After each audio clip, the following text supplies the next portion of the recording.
യഹൂദരുടെ വംശത്തിൽ പിറക്കുന്നു, മിശിഹ യഹൂദരുടെ വംശത്തിൽ പിറക്കും എന്ന് ഉൽപ്പത്തി പുസ്തകം 49 അധ്യായം 10 വാക്യത്തിൽ പറയുന്നുണ്ട്. കന്യകയിൽ നിന്നാണ് പിറക്കുന്നത് എന്ന് യെശയ്യായുടെ പ്രവചനം 7 അധ്യായം 14 വാക്യത്തിൽ പറയുന്നുണ്ട്. ദാവീദ് രാജാവിന്റെ പരമ്പരയിൽ പിറക്കുമെന്ന് യെശയ്യായുടെ പ്രവചനം 9 അധ്യായം 7 വാക്യം. പീഡാനുഭവത്തെക്കുറിച്ച് കേട്ടവരൊന്നും വിശ്വസിച്ചില്ല. ഇതൊക്കെ സംഭവിക്കുമെന്ന് ആര് വിശ്വസിച്ചു എന്ന് യെശയ്യാ പ്രവാചകന്റെ പുസ്തകം 53 അധ്യായം 1 വാക്യത്തിൽ പറയുന്നു. വിലയായി ലഭിക്കുന്നുണ്ട്, ഇടയന്റെ വിലയായിട്ട് ലഭിക്കുന്നത് 30 ഷെക്കൽ, 30 വെള്ളിക്കാശ് അല്ലെങ്കിൽ 30 ഷെക്കൽ കാശ് ആണ് എന്ന് പറയുന്നത് സക്കറിയായുടെ പുസ്തകം 11 അധ്യായം 12 വാക്യം. കുറ്റം ആരോപിക്കുന്നവരുടെ മുമ്പിൽ അവൻ നിശബ്ദനായിരുന്നു എന്നത് യെശയ്യാ പ്രവാചകന്റെ പുസ്തകം 53 അധ്യായം 7 വാക്യം. അവന്റെ അങ്കിക്കായി അവർ ചിട്ടിയിട്ടു, സങ്കീർത്തനങ്ങളുടെ പുസ്തകം 22 അധ്യായം 18 വാക്യം. അവരെല്ലാവരും അവഹേളിച്ചു, പ്രത്തോറത്തിൽ കൊണ്ടുപോയിട്ട് ചുറ്റും നിന്നിരുന്ന എല്ലാവരും അവനെ കളിയാക്കി അവഹേളിച്ചു, ഒത്തിരിയേറെ അവനെ ദുഷിച്ചു പറഞ്ഞു. ഇത് നമ്മളോട് പറയുന്നത് സങ്കീർത്തനങ്ങളുടെ പുസ്തകം 22 അധ്യായം 7-8 വാക്യങ്ങളാണ്. തിരിച്ചറിയാനാവാത്ത വിധം അവൻ പീഡിപ്പിക്കപ്പെട്ടു. യെശയ്യാ പ്രവാചകന്റെ പുസ്തകം 53 അധ്യായം നമുക്കറിയാം, സഹനദാസനെ കുറിച്ചുള്ളതാണ്. അതിന് വിവരണം, കർത്താവ് മിശിഹായുടെ പീഡാനുഭവത്തെ കുറിച്ചുള്ള വിവരണം മുഴുവൻ യെശയ്യാ പ്രവാചകന്റെ പുസ്തകം 53 അധ്യായത്തിലുണ്ട്. 53 അധ്യായത്തിൽ തിരിച്ചറിയാനാവാത്ത വിധം അവനെ നോക്കിയവർ മുഖം തിരിച്ചു കളഞ്ഞു എന്ന രീതിയിലേക്ക് അവതരിപ്പിക്കുന്നുണ്ട്. ഈ സഹനദാസനെ കുറിച്ച് അവതരിപ്പിക്കുകയാണ് അവിടെ. വീണ്ടും അവന്റെ അസ്ഥികളിൽ ഒന്നുപോലും ഒടിക്കപ്പെട്ടിട്ടില്ല. സങ്കീർത്തനങ്ങളുടെ പുസ്തകം 34 അധ്യായം 20 വാക്യം. അവൻ ധനികരുടെ കൂടെ അടക്കപ്പെടുന്നു. യെശയ്യാ പ്രവാചകന്റെ പുസ്തകം 53 അധ്യായം 9 വാക്യം. അഴുകുന്നതിന് മുമ്പ് അവൻ ഉയർപ്പിക്കപ്പെടും. സങ്കീർത്തനങ്ങളുടെ പുസ്തകം 16 അധ്യായം 10 വാക്യം. ദൈവത്തിന്റെ വലത് ഭാഗത്തേക്ക് അവൻ ഉയർത്തപ്പെടുന്നു. സങ്കീർത്തനങ്ങളുടെ പുസ്തകം 110 അധ്യായം 1 വാക്യം. ഇതൊക്കെ അച്ഛൻ പറഞ്ഞതെന്നറിയാവോ? ഈശോയുടെ ജനനം മുതൽ സ്വർഗാരോഹണം ചെയ്ത് കർത്താവിന്റെ വലതുഭാഗത്തിരിക്കുന്ന കാര്യം വരെയുള്ള കാര്യങ്ങളൊക്കെ ഈശോ ഈ ലോകത്തിൽ മനുഷ്യനായിട്ട് പിറക്കുന്നതിന് മുമ്പ് തന്നെ ഈശോയെ തിരിച്ചറിയാൻ, അവൻ മിശിഹായാണെന്ന് തിരിച്ചറിയാൻ വേണ്ടി പിതാവായ ദൈവം പല രീതിയിൽ വെളിപ്പെടുത്തിയിട്ടുണ്ടായിരുന്നു. അതവനോടുള്ള പേടിയല്ല, ഒരു പാപം ചെയ്തു പോയി, തെറ്റ് ചെയ്തു പോയി എന്നതിന് കർത്താവിനെ പേടിക്കുകയല്ല ചെയ്യേണ്ടത്, മറിച്ച് അവനെന്നെ തിരിച്ച് വീണ്ടും സ്നേഹിക്കുന്നുണ്ട് എന്ന ചിന്തയോടുകൂടി അവനോട് ചേർന്ന് നിൽക്കാൻ പറ്റണം. യഹൂദര് പോലും അല്ലെങ്കിൽ ഫരിസേയര് പോലും അല്ലെങ്കിൽ നിയമജ്ഞര് പോലും കർത്താവിനെ കുരിശെ കയറ്റിയപ്പോൾ കർത്താവിന്റെ പ്രാർത്ഥന ഇപ്രകാരമാണ് നമുക്കറിയാം: കർത്താവെ, ഇവരുടെ അജ്ഞത കൊണ്ടാണ് ഇവരോട് പൊറുക്കണേ. നമ്മൾ ഓരോ തെറ്റ് ചെയ്യുമ്പോഴും കർത്താവിന്റെ പ്രാർത്ഥന ഇത് തന്നെ. കർത്താവ് കുരിശിൽ വീണ്ടും സഹിച്ചുകൊണ്ടിരിക്കുമ്പോൾ എൻ്റെ ഈ പാപത്തിനും കൂടി അവൻ സഹനങ്ങളേറ്റ്, അവനെ അന്നും ഇന്നും എല്ലാം ഒരുപോലെ തന്നെയാണ്. അവൻ ഇന്നും സഹിച്ചുകൊണ്ടിരിക്കുമ്പോൾ കൊല്ലപ്പെട്ടിട്ടും നിൽക്കുന്ന കുഞ്ഞാടിനെ പോലെ അവൻ സ്വർഗത്തിൽ നിൽക്കുന്നത് വേദന സഹിച്ചുകൊണ്ട് തന്നെയാണ്. ഞാൻ ചെയ്യുന്ന ഓരോ പാപത്തിനും പരിഹാരം ചെയ്തുകൊണ്ട് തന്നെയാണ്. ആ പരിഹാരം വീണ്ടും ചെയ്യിപ്പിക്കാൻ ഇടവരുത്തരുത്. തമ്പുരാനോട് സ്നേഹത്തോടു കൂടി ഒന്ന് ചേർന്ന് നിൽക്കാൻ പറ്റണം. കർത്താവെ, എൻ്റെ അജ്ഞത കൊണ്ട് ചെയ്തു പോയതാ, എന്നോട് പൊറുക്കണമേ എന്ന് കർത്താവിൻ്റെ പീഡാനുഭവത്തെ കുറിച്ച് ധ്യാനിച്ചുകൊണ്ട് നമുക്ക് ഏറ്റുപറയുവാനായിട്ട് സാധിക്കട്ടെ.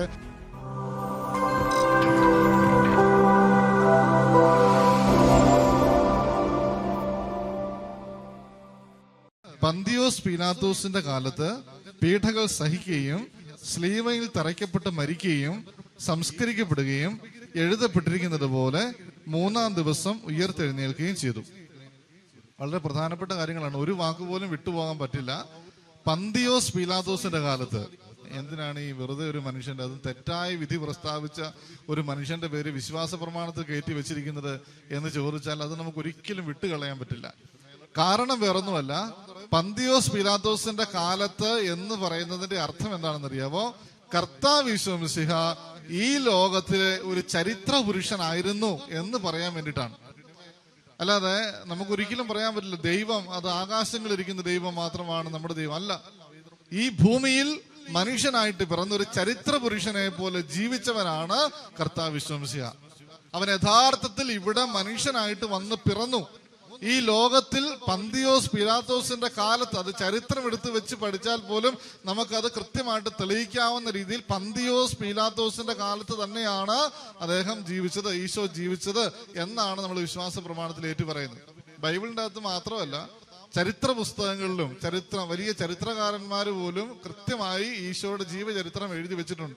ഈശോയുടെ ജനനത്തെക്കുറിച്ച്, അവൻ ജീവിച്ച സാഹചര്യങ്ങളെക്കുറിച്ച്, കർത്താവ് യേശു മിശിഹായുടെ മരണത്തെക്കുറിച്ചും ഒക്കെ കൃത്യമായിട്ട് എഴുതി വെച്ചിട്ടുണ്ട് ചരിത്ര പുസ്തകങ്ങളിലൊക്കെ. ചരിത്രകാരന്മാരായ ക്രിസ്ത്യൻ ചരിത്രകാരന്മാരല്ല, അല്ലാത്ത ചരിത്രകാരന്മാരായിട്ടുള്ള ജോസഫീസ്, ടാസിറ്റസ്, പ്ലിനി എന്നീ ആൾക്കാരൊക്കെ കൃത്യമായിട്ട് കർത്താവിന്റെ ജീവചരിത്രം മുഴുവൻ എഴുതി വെച്ചിട്ടുണ്ട്. അപ്പൊ അതുകൊണ്ട് പന്തിയോസ് പീലാത്തോസിന്റെ കാലത്താണ് ഈശോ മിശിഹ പീഡാസഹനങ്ങൾ ഏറ്റു മരിച്ചത് എന്ന് നമ്മൾ പറയുന്നത്.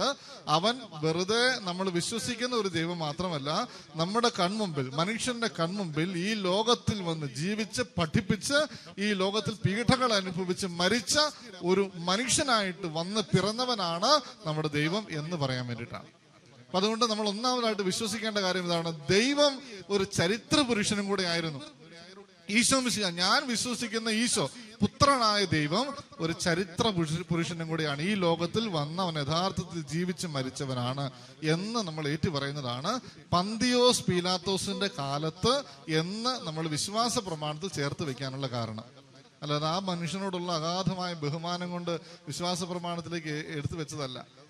ആരുടെ കാലത്താണ്? ഇപ്പൊ സീസറിന്റെ കാലത്ത് അല്ലെ, അങ്ങനെയൊക്കെ പറയാം, സീസറിന്റെ കാലത്ത് അല്ലെ, അങ്ങനെയൊക്കെ ഇന്ന ആളുടെ കാലത്ത് പേരെഴുതിക്കാൻ വേണ്ടി പോയി അല്ലെ, അങ്ങനെയൊക്കെ ബൈബിളിൻ്റെ അകത്ത് എഴുതി വെച്ചിട്ടുണ്ട്. ചരിത്ര പുസ്തകങ്ങളിലും ഒക്കെ എഴുതി വെക്കുന്നത് അങ്ങനെയാണ്. ആരുടെ കാലത്ത്, ഏത് കാലഘട്ടത്തിൽ എന്നൊക്കെ പറയാൻ വേണ്ടിയിട്ടാണ് ഈ ഒരു കാര്യം. പന്തിയോസ് പീലാത്തോസിന്റെ കാലത്ത്, ആരുടെ കാലത്താണ് ഈശോ മിശിഹ പീഡാസഹനങ്ങൾ ഏറ്റു മരിച്ചത് എന്ന് ചോദിച്ചാൽ പന്തിയോസ് പീലാത്തോസിന്റെ കാലത്ത് അവൻ ഈ ലോകത്തിൽ മനുഷ്യനായിട്ട് വന്ന് പിറന്നു. നമുക്കൊരിക്കലും പറയാൻ പറ്റില്ല ഞാൻ ദൈവത്തെ കണ്ടിട്ടില്ല. മനുഷ്യനൊരിക്കലും ഇനി പറയാൻ പറ്റില്ല. കാരണം അവൻ ഈ ഭൂമിയിൽ മനുഷ്യന്റെ മുമ്പിൽ പ്രത്യക്ഷപ്പെട്ടവനാണ്. മോശയോടൊക്കെ കർത്താവ് പറയുന്നുണ്ട്, നിങ്ങൾ ഒരു രൂപം ഉണ്ടാക്കരുത്, ദൈവത്തിന്റെ ഒരു രൂപം ഉണ്ടാക്കരുത്. ഒരു കാരണവും കൂടെ പറയും, എന്താണെന്നറിയാവോ? നിങ്ങൾ ആരും, ഈ ഭൂമിയിൽ ജീവിക്കുന്ന ആരും ഇതുവരെ ദൈവത്തെ കണ്ടിട്ടില്ല. അതുകൊണ്ട് ഈ ഭൂമിയിൽ, ആകാശത്തിലോ ഭൂമിയിലുള്ള യാതൊന്നിന്റെയും പ്രതിമ ഉണ്ടാക്കാൻ പാടില്ല. പക്ഷെ ഈ ലോകത്തിൽ നിന്റെ മുമ്പിൽ കാണാവുന്ന രീതിയിൽ വന്ന് ഈ ലോകത്തിൽ ജീവിച്ച് കാണിച്ചു തന്നവനാണ് ദൈവം. നിന്റെ കണ്ണുകൊണ്ട് കണ്ടവനാണ് ദൈവം. ഈ ലോകത്തിൽ കർത്താവ് ജീവിച്ചവനാണ്, മനുഷ്യനായിട്ട് യഥാർത്ഥത്തിൽ വന്ന് പറഞ്ഞു, ഞാൻ വിശ്വസിക്കുന്ന ദൈവം എന്നോടൊപ്പം മനുഷ്യനായി ഈ ലോകത്തിൽ ജീവിച്ചവനാണ് എന്ന് ഞാൻ ഏറ്റുപറയുന്ന വാക്കാണ് പന്തിയോസ് പീലാത്തോസിന്റെ കാലത്ത് അവൻ പീഡ സഹിച്ചു എന്ന് പറയുന്നത്. പന്തിയോസ് പീലാത്തോസിന്റെ കാലത്ത്.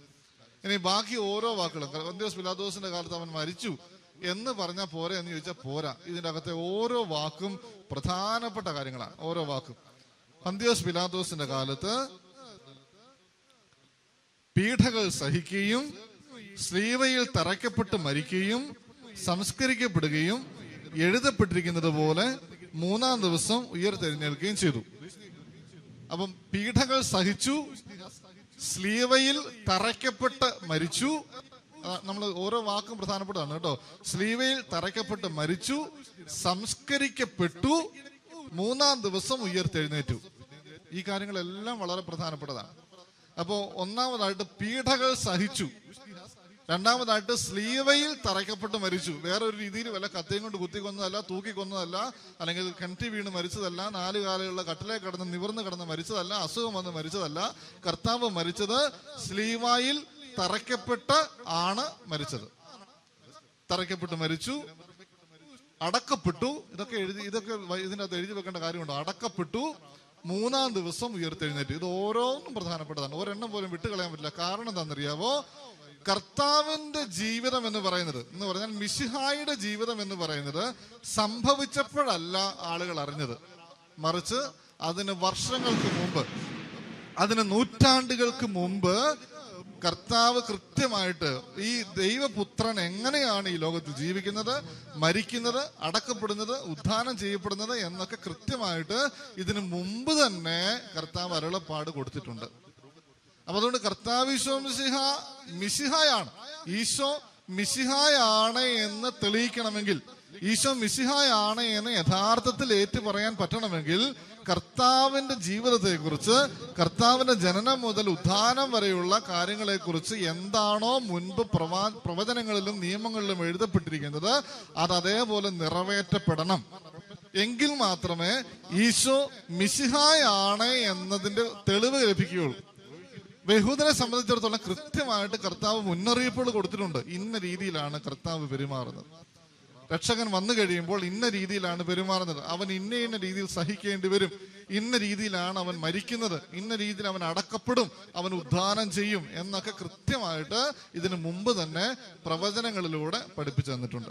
അതുകൊണ്ടാണ് ഈ കർത്താവ് ശിവംസിഹ സ്ലീഹന്മാരോട് കൂടെ ഈ എമ്മാവൂസിലേക്ക് പോകുന്നൊരു സംഭവമുണ്ട്. എമ്മാവൂസിലേക്ക് പോകുന്ന സമയത്ത് കർത്താവ് അവരെ ഇരുത്തിക്കൊണ്ട് അവരുടെ കൂടെ നടന്നുകൊണ്ട് അവരോട് പറഞ്ഞു കൊടുക്കുകയാണ് നിയമങ്ങളിൽ എന്താണ് മിശിഹായെക്കുറിച്ച് എഴുതിയിരിക്കുന്നത്, അതെങ്ങനെയൊക്കെയാണ് ഈശോയിൽ നിറവേറിയത്, പ്രവാചകന്മാർ എന്തൊക്കെയാണ് ഈശോയെക്കുറിച്ച് പറഞ്ഞിരിക്കുന്നത്, അതെങ്ങനെയൊക്കെയാണ് നിറവേറിയത്, അല്ലെങ്കിൽ സങ്കീർത്തനങ്ങളിൽ എന്തൊക്കെയാണ് പറഞ്ഞിരിക്കുന്നത്, അതെങ്ങനെയാണ് ഈശോയിൽ നിറവേറിയത്.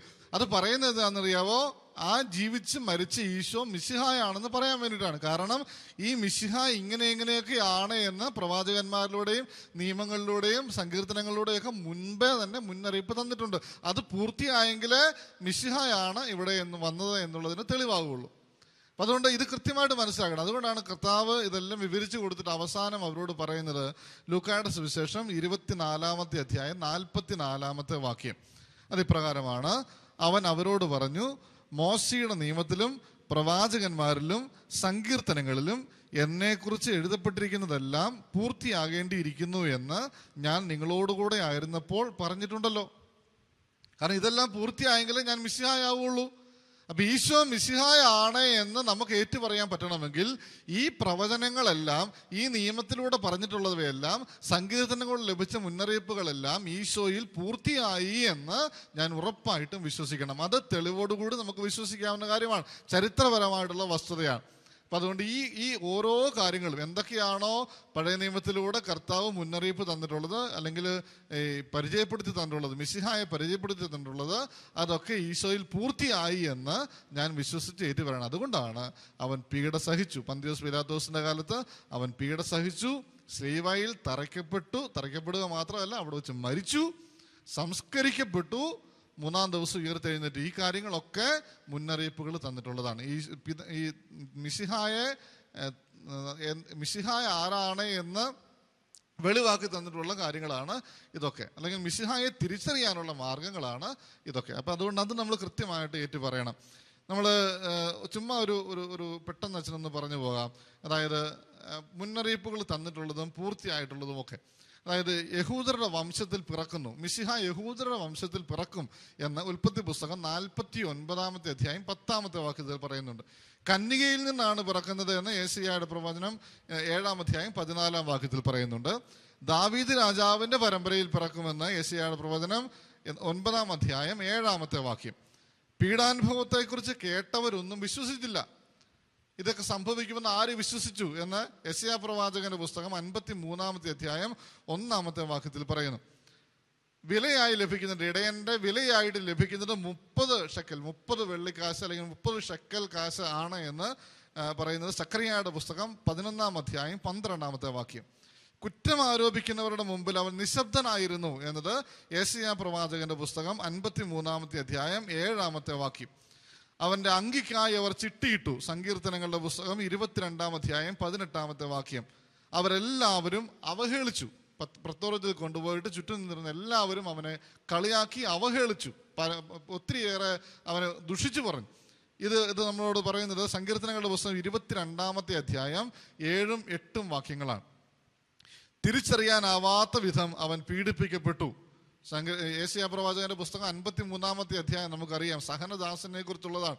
അതിന് വിവരണം, കർത്താവ് മിശിഹായുടെ പീഡാനുഭവത്തെ കുറിച്ചുള്ള വിവരണം മുഴുവൻ യെശയ്യാ പ്രവാചകന്റെ പുസ്തകം 53-ാം അധ്യായത്തിലുണ്ട്. 53-ാമത്തെ അധ്യായത്തിൽ തിരിച്ചറിയാനാവാത്ത വിധം അവനെ നോക്കിയവർ മുഖം തിരിച്ചു കളഞ്ഞു എന്ന രീതിയിലേക്ക് അവതരിപ്പിക്കുന്നുണ്ട്. ഈ സഹനദാസനെ കുറിച്ച് അവതരിപ്പിക്കുകയാണ് അവിടെ.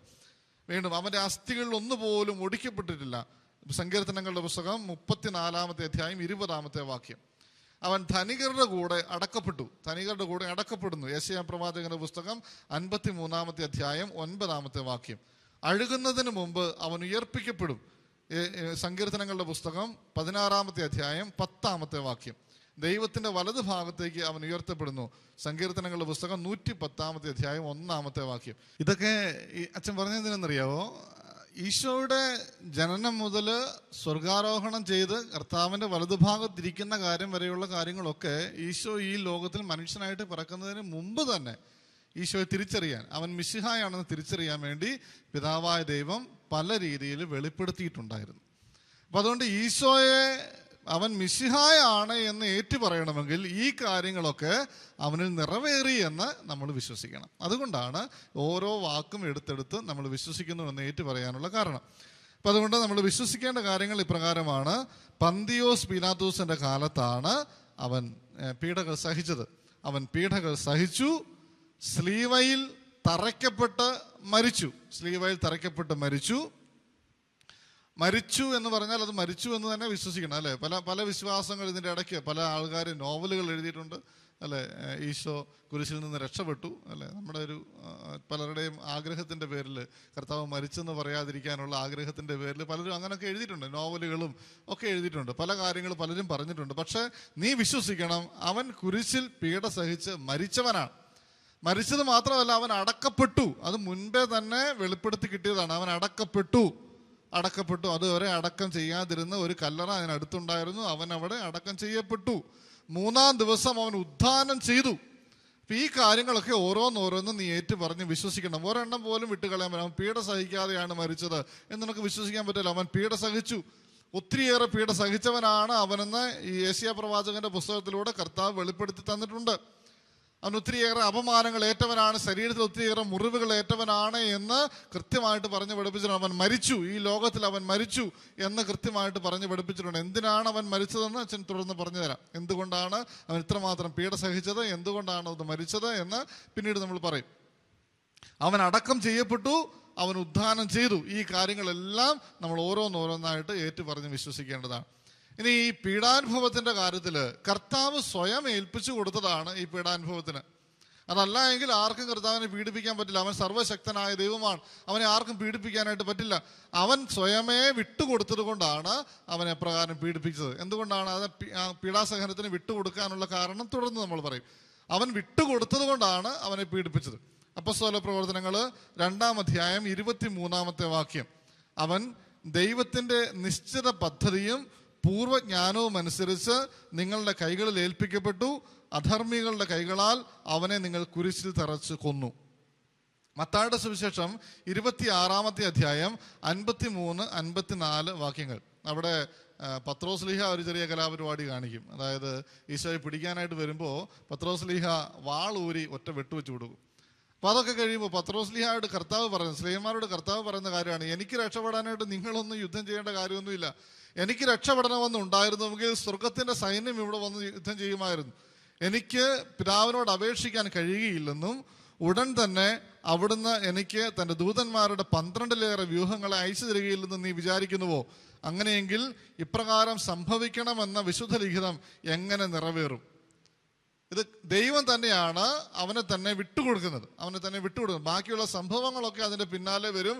പക്ഷേ അതിൻ്റെ കാര്യങ്ങൾ അച്ഛൻ തുടർന്ന് പറയും. എന്തുകൊണ്ടാണ് ബാക്കിയുള്ള ആളുകൾ അതിനകത്ത് പങ്കാളികളായിരുന്നവർക്ക് കുറ്റമുണ്ടോ, കുറവുണ്ടോ, അല്ലെങ്കിൽ അവർ തെറ്റുകാരാണോ അല്ലയോ, അതൊക്കെ പിന്നീടുള്ള കാര്യങ്ങളാണ്. പക്ഷേ ഇത് ദൈവ നിശ്ചയപ്രകാരമായിരുന്നു. അവൻ സ്വയം ഏൽപ്പിച്ചു കൊടുത്തതാണ് പീഡാസഹനത്തിന്. അവൻ മരണം സ്വയം വരിച്ചതാണ്, സ്വയം ഏറ്റെടുത്തതാണ്, മരണത്തിന് അവനെ തന്നെ വിട്ടുകൊടുത്തതാണ് എന്ന് നമ്മൾ മനസ്സിലാക്കണം. യെശയ്യാ പ്രവാചകന്റെ പുസ്തകം 53-ാം അധ്യായം 10-ാമത്തെ വാക്യം. അവിടുന്നാണ് അവനെ ക്ലേശങ്ങൾക്ക് വിട്ടുകൊടുത്തത്. പാപപരിഹാര ബലിയായി തന്നെ അർപ്പിക്കുമ്പോൾ അവൻ തൻ്റെ സന്തതി പരമ്പരയെ കാണുകയും ദീർഘായുസ് പ്രാപിക്കുകയും ചെയ്യും. കർത്താവിൻ്റെ ഹിതം അവനിലൂടെ നിറവേറുകയും ചെയ്യും. പാപപരിഹാര ബലിയായിട്ടാണ് എന്ന് പറഞ്ഞാൽ ഇനിയുള്ള എല്ലാ തലമുറകൾക്കും വേണ്ടി, നമുക്കൊക്കെ ഉൾപ്പെടെ വേണ്ടി പാപപരിഹാര ബലിയായിട്ടാണ് അവൻ തന്നെ ഈ പീഡാസഹനത്തിന് വിട്ടുകൊടുത്തത് എന്നതാണ് പ്രധാനപ്പെട്ട കാര്യം. അപ്പം അതുകൊണ്ട് നമ്മൾ ഒരു കാര്യം കൂടി ചിന്തിക്കേണ്ടത് ഇതാണ്. കർത്താവ് ശംസിയുടെ പീഡാസഹനത്തിൻ്റെ, അവൻ്റെ മരണത്തിൻ്റെ യഥാർത്ഥ കാരണക്കാർ ആരാണ്? നമുക്കറിയാം, യഹൂദർ അല്ലെങ്കിൽ ഫരിസേയർ, നിയമജ്ഞർ, അവരാണ് ഈശോയെ പിടിച്ചുകൊണ്ട് പോകുന്നത്. യൂദാസ് ഒറ്റിക്കൊടുത്തു. അവർ പിടിച്ചുകൊണ്ട് പോകുന്നു, കർത്താവിനെ കൊല്ലണമെന്ന് വാശി പിടിക്കുന്നു. അവസാനം പന്തിയോസ് പിലാത്തോസ് കുറ്റം വിധിക്കുന്നു. കർത്താവിനെ വളരെയേറെ പീഡാസഹനങ്ങൾ ഏൽപ്പിച്ച് അവനെ കുരിശിൽ മരിപ്പിക്കുന്നു, അല്ലെങ്കിൽ അവനെ കുരിശിൽ കൊല്ലുന്നു. ഈ സംഭവങ്ങളൊക്കെ ഉണ്ടായി. ഇവരെല്ലാവരും തെറ്റുകാർ തന്നെയാണ്. തെറ്റുകാർ തന്നെയാണ്. പക്ഷേ അപ്പസ്തോല പ്രവർത്തനങ്ങളിൽ 3-ാം അധ്യായം 13-ാമത്തെ വാക്യത്തിൽ പത്രോസ് ശ്ലീഹ ഇപ്രകാരം ഒരു കാര്യം പറയും: സഹോദരരെ, നിങ്ങളുടെ നേതാക്കളെ പോലെ തന്നെ നിങ്ങളും അജ്ഞത മൂലമാണ് ഇങ്ങനെ പ്രവർത്തിച്ചതെന്ന് എനിക്കറിയാം. നിങ്ങളുടെ നേതാക്കളെ പോലെ തന്നെ നിങ്ങളും അജ്ഞത മൂലമാണ് കർത്താവിനെ തള്ളി പറഞ്ഞത്. കർത്താവിനെ ക്രൂശിച്ചത് അജ്ഞത മൂലമാണ്. അതുകൊണ്ട് തന്നെയാണ് കർത്താവ് കുരിശിൽ കിടന്നുകൊണ്ട് ഒരു പ്രാർത്ഥന പ്രാർത്ഥിക്കുന്നത്: എൻ്റെ പിതാവേ, ഇവർ ചെയ്യുന്നത് എന്തെന്ന് ഇവർക്ക് അറിയായകയാൽ ഇവരോട് പൊറുക്കണമേ.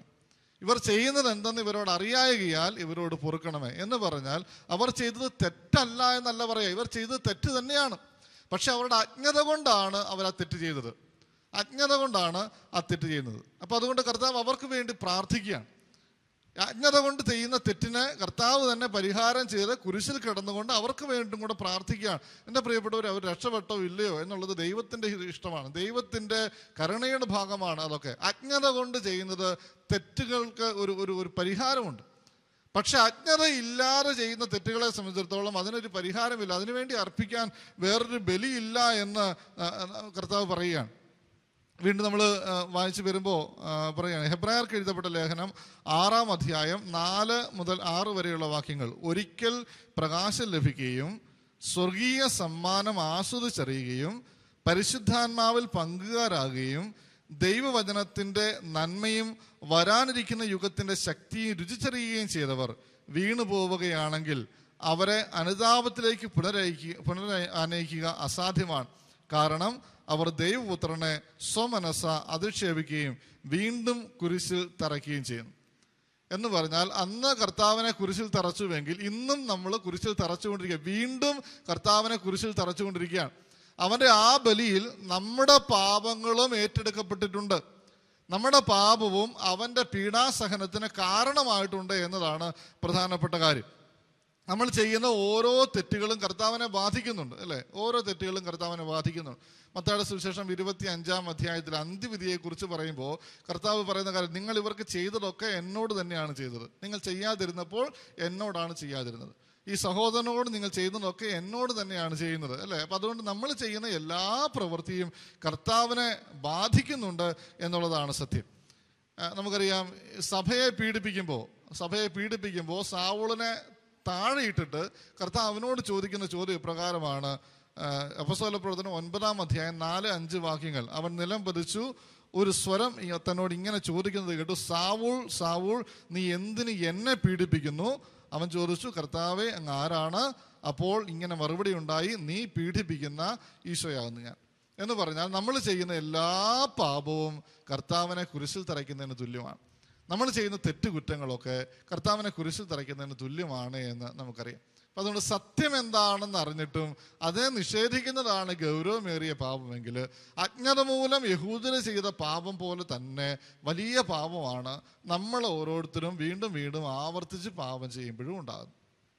അതുകൊണ്ട് കർത്താവിൻ്റെ പീഡാസഹനത്തിൻ്റെ കാരണക്കാര് എന്നത് യഹൂദരാണ്, അല്ലെങ്കിൽ ഫരിസേയരാണ്, അല്ലെങ്കിൽ കർത്താവിന് എതിരെ കുറ്റം പറഞ്ഞവരാണ് എന്ന് നമുക്ക് പറയാൻ പറ്റില്ല. കാരണം കർത്താവ് വിശ്വസിച്ച അന്ന് സഹിച്ച പീഡാനുഭവം തലമുറകൾക്ക് കൂടി വേണ്ടിയുള്ളതാണ്, നമ്മൾ ചെയ്യുന്ന പാപത്തിന് കൂടി വേണ്ടിയുള്ളതാണ്. എന്ന് പറഞ്ഞാൽ അവർ അജ്ഞത മൂലം ചെയ്ത തെറ്റിനേക്കാൾ ഗൗരവമേറിയതായിരിക്കും ഒരു പക്ഷേ നമ്മൾ ബോധപൂർവം സത്യം എന്താണെന്ന് അറിഞ്ഞിട്ടും പ്രകാശത്തിലേക്ക് കടന്നു വന്നിട്ടും നമ്മൾ വീണ്ടും വീണ്ടും ആവർത്തിച്ച് പാപം ചെയ്യുന്നു. അപ്പം അതുകൊണ്ട് ഈശോയുടെ കുരിശിലെ പീഡാസഹനത്തിൻ്റെ കാരണക്കാർ നമ്മളാണ് എന്ന് ഈ വിശ്വാസ പ്രമാണം ചൊല്ലുമ്പോൾ നമ്മൾ അംഗീകരിച്ച് ഏറ്റുപറയണം.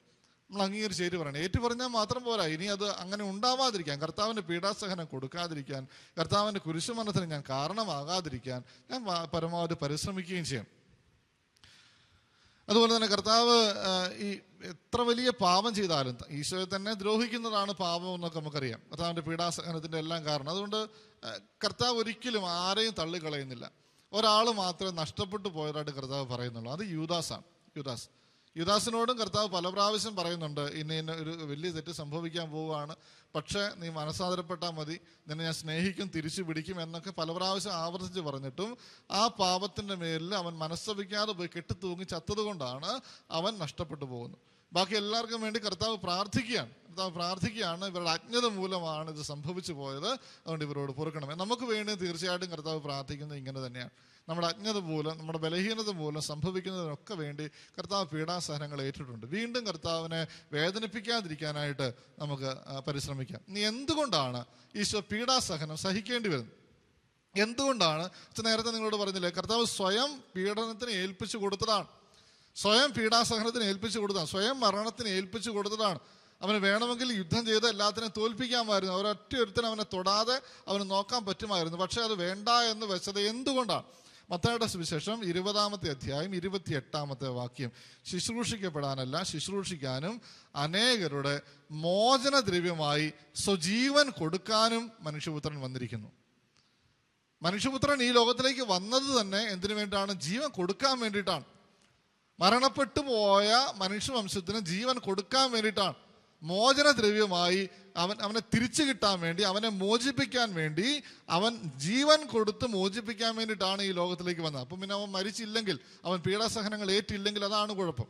അപ്പം അതുകൊണ്ട് കർത്താവ് ഈ ലോകത്തിലേക്ക് വന്നത് തന്നെ ഈ മോചനദ്രവ്യമാകാൻ വേണ്ടിയിട്ടാണ്, മോചിപ്പിക്കാനുള്ള കാര്യം കൊടുക്കാൻ വേണ്ടി. എന്ന് പറഞ്ഞാൽ നിന്നെ തിരിച്ചു കിട്ടാൻ വേണ്ടി 1,00,000 രൂപ കൊടുക്കണമെങ്കിൽ ഞാൻ 1,00,000 രൂപ കൊടുക്കാൻ തയ്യാറായിട്ട് വരുന്നു, നിന്നെ മോചിപ്പിക്കാൻ വേണ്ടി. പക്ഷേ ഈ ലോകത്തിൽ നിന്ന് നിന്നെ മോചിപ്പിക്കണമെങ്കിൽ ആവശ്യമായിട്ടുള്ളത് കർത്താവിന് ജീവനായതുകൊണ്ട് അവൻ ആ ജീവൻ കൊടുക്കാൻ വേണ്ടിയിട്ടാണ് ഈ ലോകത്തിലേക്ക് വന്നത്.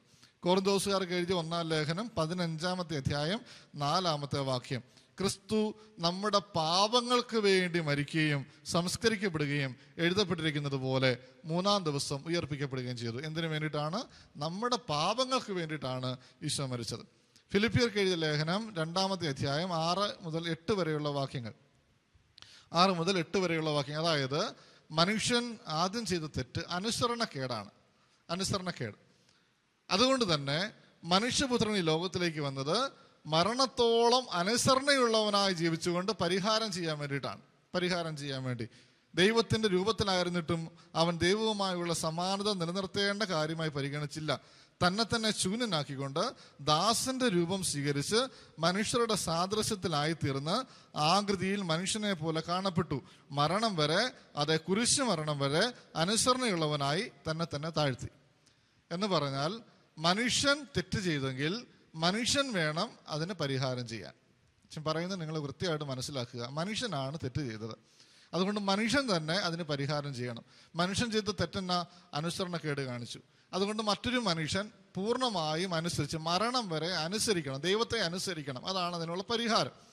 അതുകൊണ്ട് ഒരു മനുഷ്യനും അപ്രകാരം ചെയ്യാനായിട്ട് പറ്റുന്നില്ല. അതുകൊണ്ട് ദൈവം തന്നെ ദൈവത്തിൻ്റെ സ്ഥാനം മറന്ന് ഈ ലോകത്തിലേക്ക് വന്ന് മനുഷ്യനെ പോലെ ആയിത്തീർന്ന് അവസാനം വരെ എന്തെല്ലാം പീഡാസഹനങ്ങൾ ഉണ്ടായിട്ടും പ്രതികരിക്കാതെ നിന്ന് അവസാനം വരെ അനുസരണം കാണിച്ച് ജീവിച്ച് മരിച്ച് ഉദ്ധാനം ചെയ്ത് നമുക്ക് രക്ഷ നേടിത്തന്നു, പരിഹാരം നേടിത്തന്നു. അച്ഛൻ പറഞ്ഞത് ക്ലിയർ ആയി എന്ന് അച്ഛൻ കരുതുകയാണ്. അതായത് നമ്മൾ അനുസരണക്കേട് കാണിച്ചു, മനുഷ്യൻ അനുസരണക്കേട് കാണിച്ചതുകൊണ്ട് അതിനുള്ള ദൈവത്തിൻ്റെ നീതിന്യായ കോടതിയിലെ പരിഹാരം എന്ന് പറയുന്നത് ഒരു മനുഷ്യൻ അനുസരണം പൂർണ്ണമായി അനുസരിക്കണം.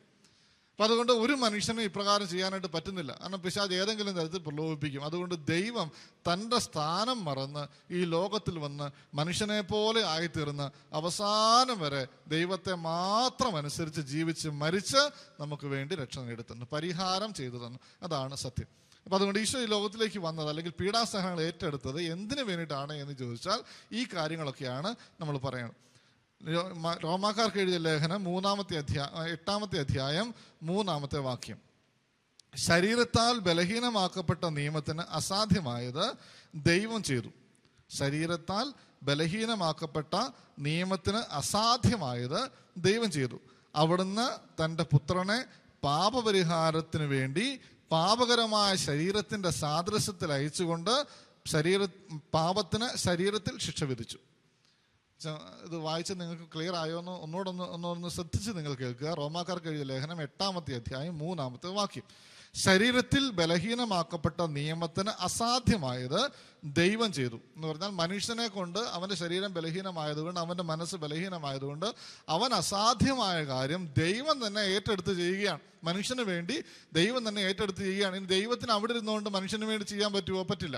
അപ്പം അതുകൊണ്ട് ദൈവം ചെയ്തത് എന്നതാ, തൻ്റെ പുത്രനെ പാപപരിഹാരത്തിന് വേണ്ടി പാപകരമായ ശരീരത്തിൻ്റെ സാദൃശ്യത്തിൽ അയച്ചുകൊണ്ട് പാപത്തിന് ശരീരത്തിൽ ശിക്ഷ വിധിച്ചു. നമ്മൾ കേട്ടിട്ടുണ്ട് ഒരു പാപം ചെയ്യുമ്പോൾ കാലിക ശിക്ഷയും നിത്യശിക്ഷയും ഉണ്ടാകുമെന്നുള്ളത്. അപ്പോൾ ഈ ലോകത്തിൽ വെച്ച് അവൻ്റെ ശരീരം കൊണ്ട് ചെയ്ത പാപത്തിന് ശരീരത്തിൽ തന്നെ പീഡാസഹനങ്ങളുണ്ട്. അതിന് അവൻ ചെയ്തെന്താ? നിന്നെ കൊണ്ട് സഹിപ്പിക്കാതെ ദൈവം, നിന്റെ ബലഹീനമാക്കപ്പെട്ട നിയമം കൊണ്ട് സാധൂകരിക്കാൻ പറ്റാത്ത കാര്യമായതുകൊണ്ട് ദൈവം ഈ ലോകത്തിലേക്ക് മനുഷ്യന്റെ സാദൃശ്യത്തിൽ അവൻ്റെ ശരീരം സ്വീകരിച്ച് നമ്മുടെ പാപത്തിനുള്ള പരിഹാരം അവൻ്റെ ശരീരം കൊണ്ട് ചെയ്തു. ഇതാണ് അതിൻ്റെ അർത്ഥം. അപ്പം അതുകൊണ്ട് നമ്മൾ ചിന്തിക്കേണ്ട ഒരു കാര്യം ഇതാണ്. നമ്മൾ പീഡാസഹനത്തെ ഏറ്റുപറയുമ്പോൾ എൻ്റെ പ്രിയപ്പെട്ടവരെ, നമ്മുടെ കണ്ണിലൂടെ കണ്ണീര് വരണം. കാരണം ദൈവം എന്തുമാത്രമാണ് സ്നേഹിച്ചേക്കുന്നത്, എന്തുമാത്രം സ്നേഹിച്ചു. നമ്മൾക്കിതൊരു ഒരു ഊഹാപോഹമായിട്ടോ അല്ലെങ്കിൽ ഒരു ഐതിഹ്യമായിട്ടോ ഒന്നും കാണാൻ പറ്റില്ല. ഇത് ചരിത്ര സത്യമാണിത്. ഈശോ ഈ ലോകത്തിൽ വന്ന് ഇപ്രകാരം ജീവിച്ചു എന്നത് ചരിത്ര സത്യമാണ്.